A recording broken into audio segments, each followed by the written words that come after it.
So this is a video about why we need to drop time as the fourth dimension, because it doesn't make any sense, because all of our other dimensions are based off of physical dimensions, spatial dimensions, and time is not technically considered a spatial dimension.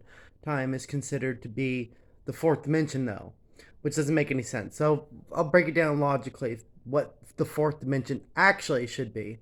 So what the fourth dimension actually is, just using logical progression. So I'm going to break it down right now. Think about the zero dimension. Zero dimensions is absolutely nothing. No length, no width, nothing.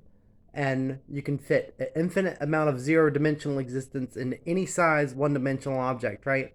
So if you have length, now you can fit an infinite amount of stacks inside that length of zero of nothingness. You can fit an infinite amount, no matter how long it is. There's infinite potentiality to fit an infinite amount into any one-dimensional object from zero dimension to one dimension. Okay, and then the second thing, that's the same thing applies to the second dimension and the first dimension. So when you go up, you can fit an infinite amount of one-dimensional objects, just length, into any two-dimensional object. So if you have a two-dimension, you have length and width.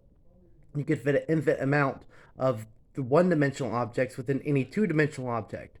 So because it's just length, so you could fit infinite layer of them, layers and layers and layers, because there's absolutely no depth. There's no width at all. So because of that, you could fit infinite amount. So the same thing applies for the third dimension with the second dimension. So you could fit an infinite amount of two-dimensional planes within any three-dimensional object. So you have like a three-dimensional sphere. You could fit an infinite amount of two-dimensional planes within there because there's no depth.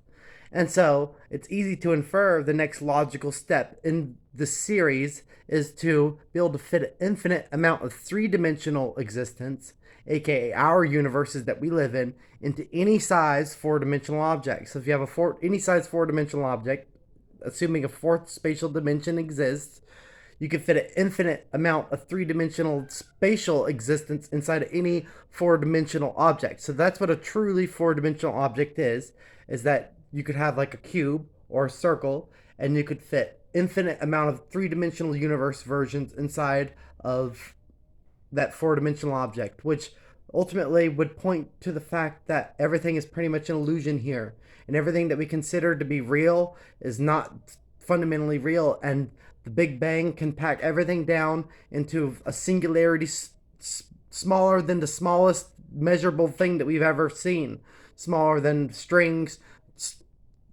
the smallest of smalls. And so this entire world is illusion world.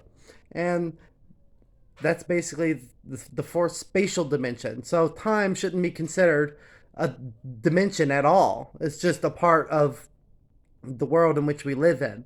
It's important for the third dimension, but think about what applies in the higher levels of the fourth dimension, what time is to us for the fourth dimension. And so, anyways, I just want to make that video and spread that out there because I had a conversation and I just thought it was interesting. So anyways, I hope you all enjoyed this video, and I hope you have a glorious, magnificent, wonderful, beautiful, awesome, amazing existence. And I'll see you all around in the next video, hopefully. And I'll talk to you later. Love you all. Bye.